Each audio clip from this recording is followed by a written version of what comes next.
A Day in My Life as a Management Accounting Student, 4th year edition! Hi, this is Anyara. Come along with me on today's journey. Hello everybody, good morning! So today is our medical day.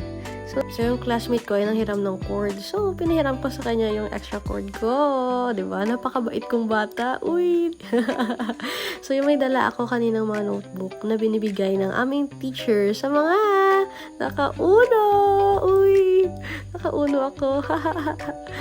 So ito na nga yung friend ko. Hi! Ngayon lang kami nagkikita-kita. Sa haba ng panahon. Sa haba ng panahon, I think it's already 2 weeks na hindi na kami nagkikita-kita. Dahil iba yung mga OJT offices na pinuntahan namin as a intern. So ngayon ay nagkikita-kita kami sa aming medical. This is my notebook. Ano to cute? Nag-cute ang marites, oh. Mga kachika. So, ma-exposure na nga ang marites ng taon. And tingnan niyo naman yung classmate ko, parang lokdoyan na ang buong mundo sa mga gamit niya. Hi, tatay! So, ako na at magla-laboratory na ako. O, tingnan niyo naman. Diba? Napaka-serious. And, nagkichismis pa nga sa nagkukuha ng dugo sa kanya. O, diba?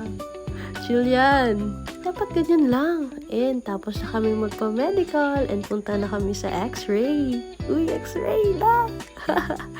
So, doon kami mag-x-ray sa cable core. Ano ba tawag dyan? Cable core? So, yun. Hi, Signy! Going. Hi, Saina. Hi, Sign! Hi, Pitch Go! Hi, Simo Galingan. And hi to you, Haya! Ang daming exposure mo sa vlog ko ngayon! And this is my friend Ja. Sinamahan ko siyang maghanap ng mga kanyang susuoting sapatos. Dahil hindi kami nakapili. Sa dami ng gusto niya.